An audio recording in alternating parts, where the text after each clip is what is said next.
La gestion de la dette dans le cadre européen et ma problématique générale, c'est que notre dette est énorme et nous avons un besoin important de financement de la transition énergétique.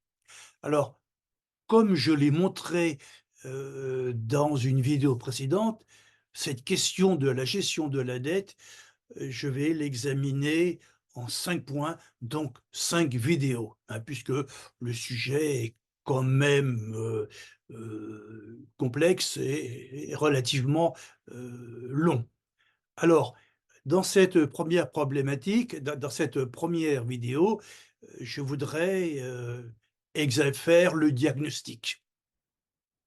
Comment et pourquoi nous en sommes arrivés là? Comment se fait-il qu'en 1974, notre dette était, autour de 15 du PIB et depuis 1974 jusqu'à aujourd'hui, voilà, les années, 2010, 2024, nous avons, un taux d'endettement, d'à peu près, 110 à 115 avec un montant de dette qui dépasse les 3 000 milliards d'euros. Alors, dans cette première partie, je voudrais donc, comme je l'ai dit, aborder 2 points. Le diagnostic, c'est pourquoi et comment on en est arrivé là. Et puis, la deuxième question que je voudrais examiner, c'est nous comparer par rapport à l'Allemagne. Pourquoi l'Allemagne a réussi à maîtriser, l'augmentation de sa dette autour de 60 du PIB, alors que nous n'avons pas su le faire. Donc, premier point, diagnostic, expliquer l'évolution de la dette française. Alors, le premier document que je voudrais examiner, c'est celui-ci.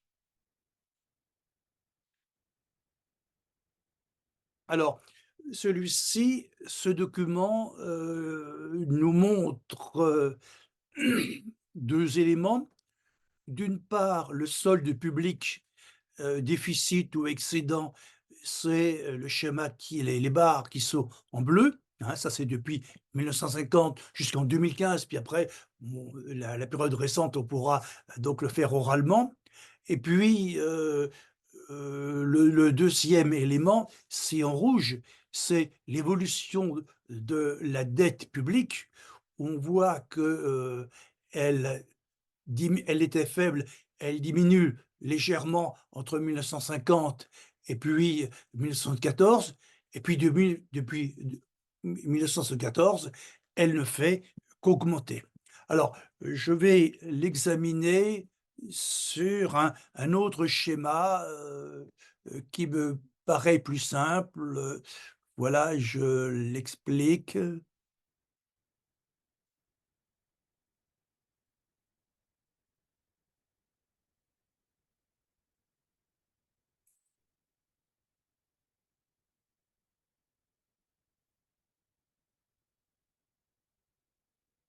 Alors, sur ce schéma, là où je peux plus facilement bouger, heu, on voit les 2 phases.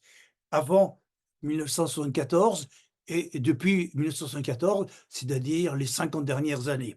Alors, rapidement, avant 1974, on voit bien, que, cette période qui correspond, donc, à la 4e République et puis au début de la 5e République avec, les présidences du général de Gaulle et de Georges Pompidou que, ben, voilà l'évolution, hein.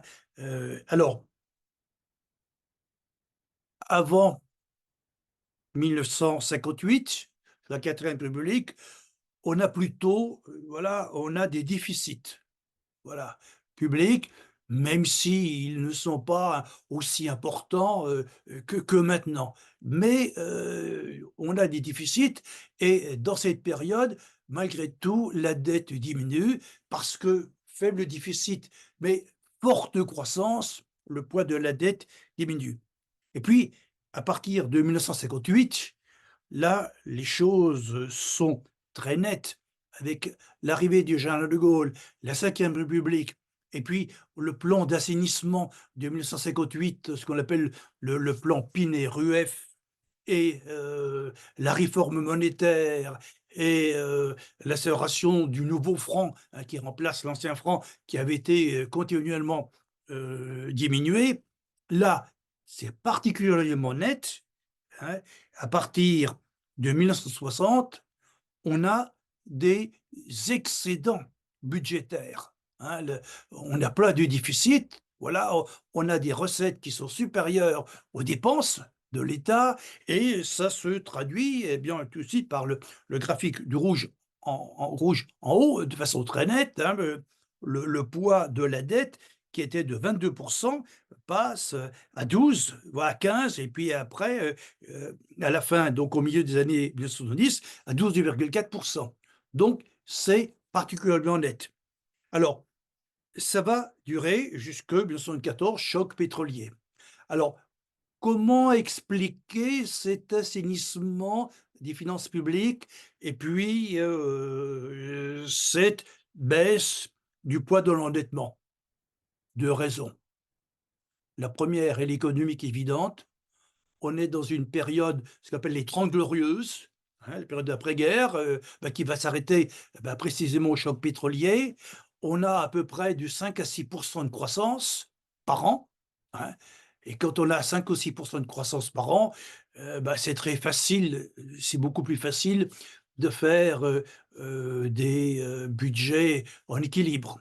Et puis la deuxième raison, tout simplement, c'est, avec le général de Gaulle, c'est, avec la réforme monétaire, c'est une politique économique et financière et budgétaire, plutôt stricte, hein, convenable. Il s'agit de rétablir les finances publiques et là, on voit que c'est, très efficace.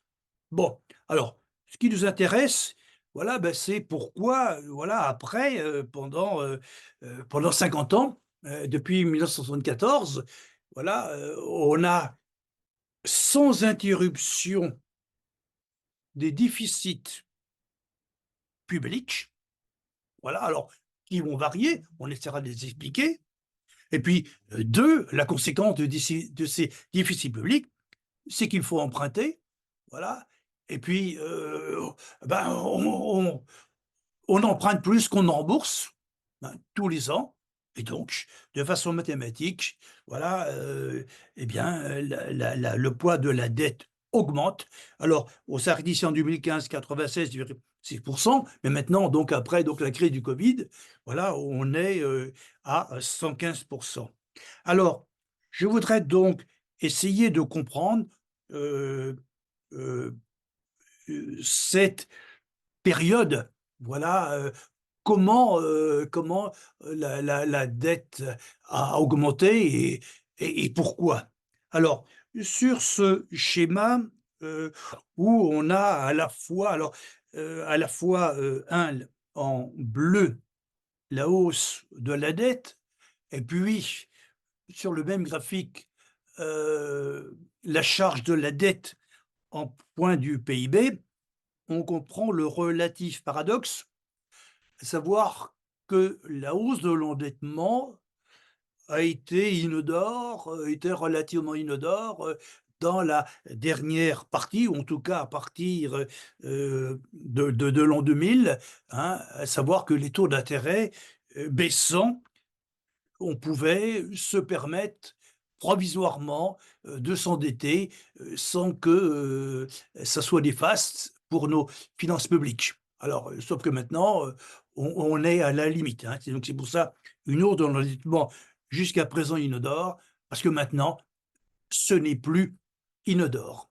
Alors, qu'est-ce que l'on voit dans ce graphique? Eh bien, on voit que la hausse, de l'endettement s'explique par 2 facteurs.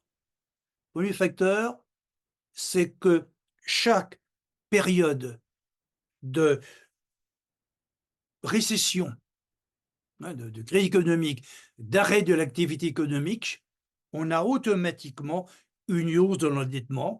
C'est particulièrement vrai pour la première fois en 1974, en 75, hein, le premier choc pétrolier, la croissance économique qui était forte, d'un seul coup s'arrête et là, on voit on retrouve des déficits et donc hausse de l'endettement.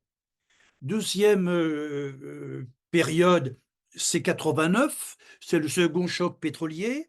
Voilà, ici, hein, donc hausse de l'endettement et puis, les années 92-93, crise du système monétaire européen. On n'était pas encore dans l'euro et en gros, c'est cette crise du système monétaire européen, qui a entraîné des distorsions économiques au sein de la zone euro. Voilà, de ce qui était, l'Europe, qui a permis et accéléré, la mise en place du système de l'euro et qui nous a aidés grandement. Et puis, on retrouve, une récession, une crise au début des années 2000, ce qu'on appelle la bulle internet, voilà. Et puis, surtout, voilà, on voit, donc les 2 crises, les 2 grandes crises importantes, celle de, 2009 et celle de 2020, donc la crise financière et la crise sanitaire, la crise du covid. Alors, quand il y a récession, là-haut, le déficit budgétaire est automatique et la dette augmente parce que, avec l'arrêt de l'activité économique, on a ce phénomène où la plupart des dépenses publiques, les dépenses de retraite, les dépenses de maladie, les dépenses de chômage, les dépenses des fonctionnaires, les dépenses courantes continuent d'augmenter, alors que les rentrées fiscales, hein, qui est liée à l'impôt sur le revenu, à la TVA, ou à l'impôt sur les sociétés diminuent fortement et donc, vous avez, automatiquement donc une dette, un déficit budgétaire et donc il faut emprunter la différence. Alors c'est, d'un point de vue économique, c'est tout à fait normal. D'un point de vue, ce qu'on appelle en langage keynésien, en gros, ce qu'on appelle les stabilisateurs automatiques. Voilà, la dépense publique, et c'est plutôt souhaitable, compense, la baisse d'activité. Ça doit permettre de redémarrer, d'accélérer. Voilà. Donc, ça peut éventuellement se comprendre. Par contre, ce qui se comprend moins, c'est que, quand on est sorti de la récession,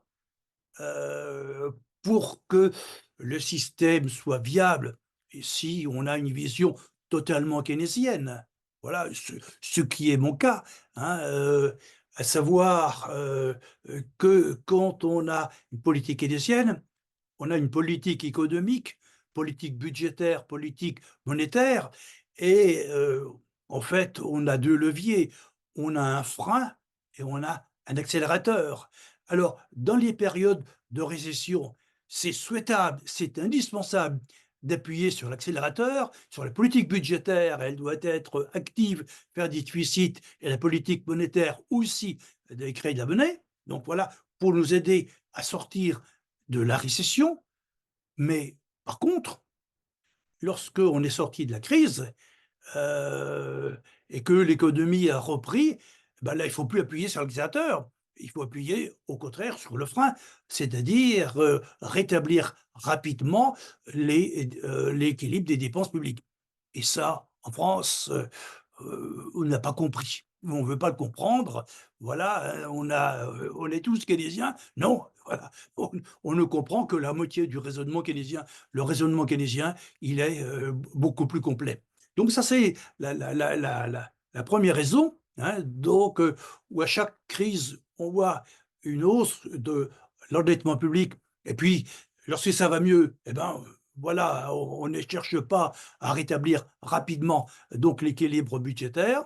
Ça, c'est la 1re raison et puis la 2e raison, voilà, c'est que même quand ça va bien, voilà, il y a une hausse, de l'endettement et là, c'était particulièrement vrai, dans les années 80, 82, 83, donc voilà, 1res années du septennat de François Mitterrand, cette hausse des dépenses publiques, voilà, a entraîné une hausse dans l'endettement qui n'était peut-être pas nécessaire. Voilà, et qui a après amené rapidement à une politique de rigueur ou d'austérité, voilà. Et puis, dans les années, ici, 2000, 2011, 2013, là aussi, on aurait peut-être un peu on aurait dû peut-être, rétablir plus rapidement l'équilibre des dépenses publiques.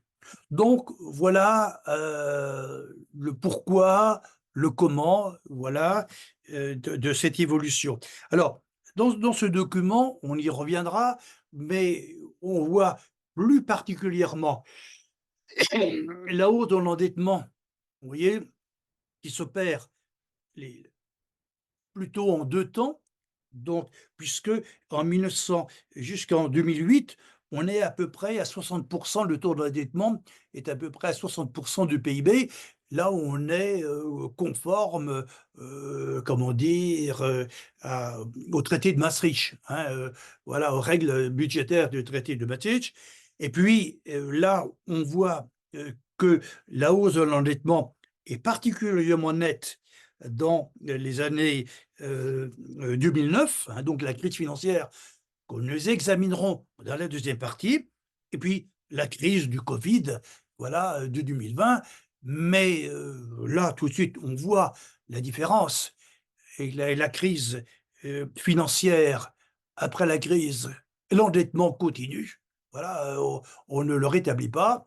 Par contre, avec donc la crise du Covid, et quand on a atteint ce niveau élevé de 115%, voilà, en 2020, là, il y a là, il y a, une baisse légère, sinon une stabilisation. Voilà donc pour, le point que je voulais examiner. Mon deuxième point dans cette, diagnostic, c'est de comparer, heu, l'évolution française et l'évolution allemande. Alors, dans ce schéma, qui nous montre en bleu les chiffres, taux d'endettement français et en rouge les taux d'endettement allemands, là, c'est particulièrement net. Là, on voit qu'avant 2008, on a des évolutions similaires, puisque le taux d'endettement, voilà, va monter à peu près à la même vitesse pour atteindre à peu près 60-65 du PIB. Et puis, la divergence, elle va apparaître à partir de 2010, où là, on voit qu'avec la crise, ben, heu, l'Allemagne, comme la France, voit, son taux d'endettement augmenter, mais que, voilà, à partir de 2011, les Allemands arrivent à réduire leur déficit, alors que nous, on n'a pas su le faire.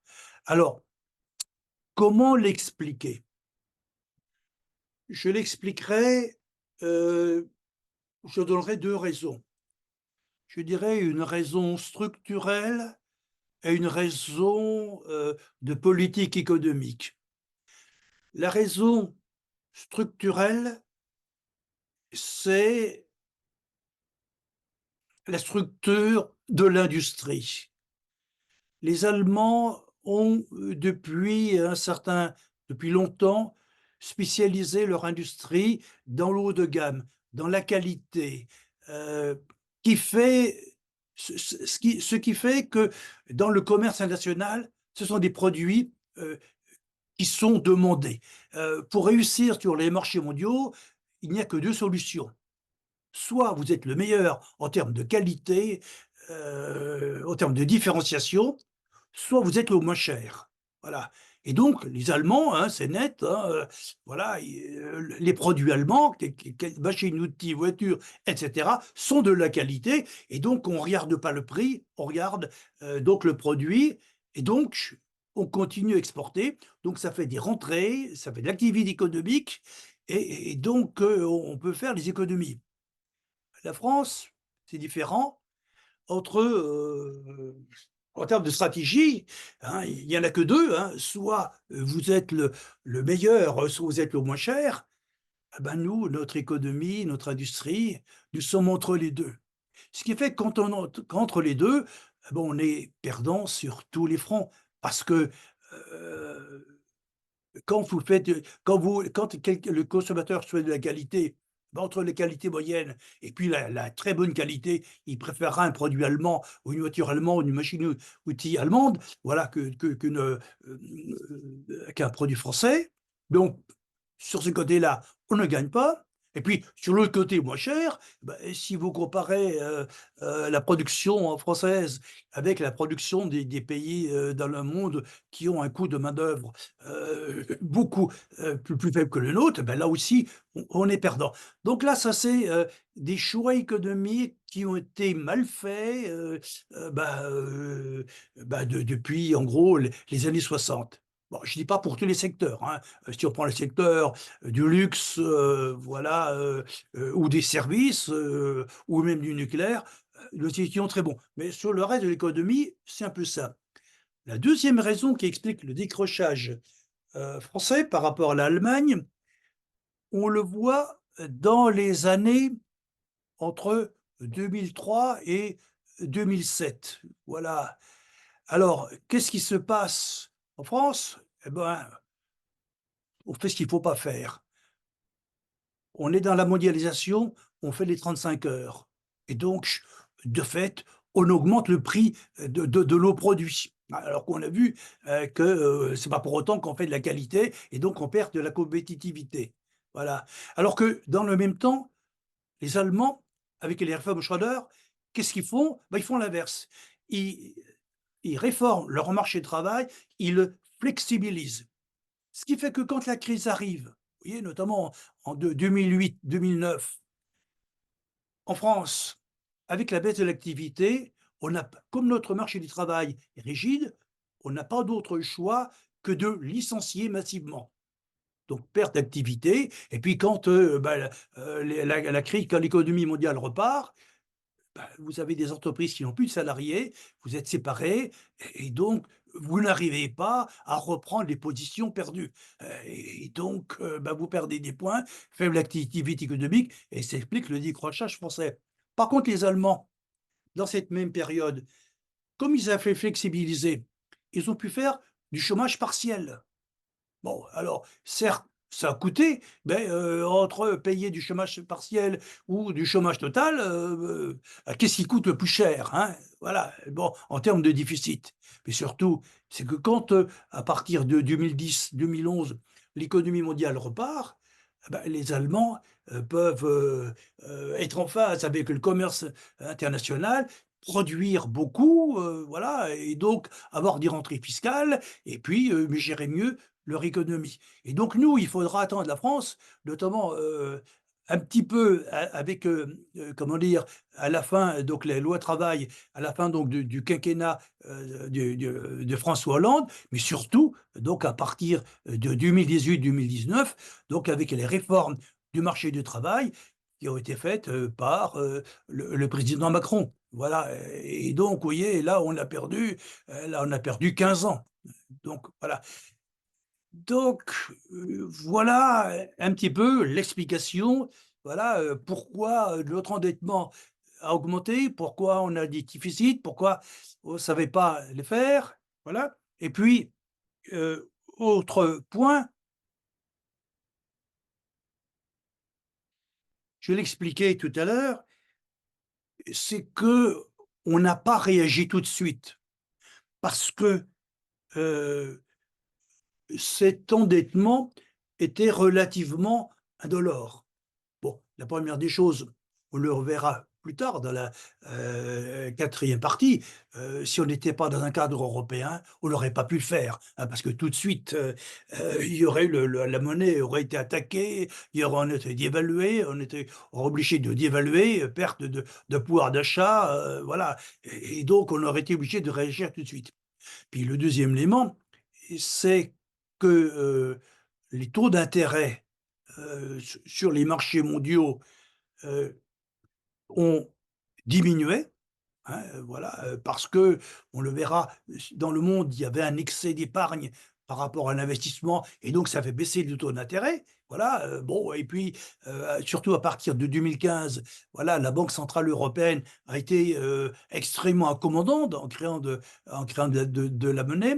Donc les taux d'intérêt ont baissé, ce qui fait que le poids, le service de la dette, hein, c'est-à-dire, le montant des intérêts à payer tous les ans, heu, diminuait et donc s'endetter, bah, ne coûtait pratiquement rien ou de moins en moins, ce qui fait que, bah, ce qui fait qu'on n'a pas arrêté, hein. Je ici sur ce schéma, on voit que, en 2020, on était tombé, voilà, le service de la dette à 30 000 000 000. Alors 30 000 000 000, oui, c'est quand même beaucoup, hein. Avec 30 000 000 000, on peut faire, pas mal d'investissements, hein. C'était, presque le 2e budget après le budget de l'éducation nationale, voilà. Mais, aujourd'hui, avec la hausse des taux d'intérêt, bah, les choses ont totalement changé et on voit, que, pour 2024-2025, là, le poids de la dette, le poids de la charge de la dette dans le budget a considérablement augmenté et donc, le service de la dette est redevenu le, 1er, poste, du budget de l'État et donc, on pourrait se poser la question avec, si on n'avait pas le faire, qu'est-ce qu'on pourrait financer, hein? Et notamment, une grande partie de la transition, heu, énergétique. Donc voilà mon premier point, voilà, je voulais, essayer de comprendre qu'est-ce qui explique que maintenant, voilà, on a, atteint un tel niveau de dette, voilà et puis, ben, se posera la question dans le troisième point, voilà, est-ce qu'elle est remboursable? Voilà et est-ce qu'elle est soutenable? Voilà. Dans dans ma deuxième vidéo que je traiterai dans un document différent, heu, je voudrais revenir sur la gestion, dans la gestion des 2 crises, hein, parce que, la crise de 2009 ou la crise du covid n'ont pas été gérées de la même façon et notamment, ben, voilà, j'ai un petit peu suggéré, voilà, la différence entre la bonne et la mauvaise dette et puis aussi et surtout, voilà, l'intervention donc de la Banque centrale européenne qui a été possible dans la crise du covid, alors qu'en 2009, la Banque centrale européenne, était encore trop timide pour intervenir. Voilà, donc à la prochaine vidéo pour traiter ce deuxième point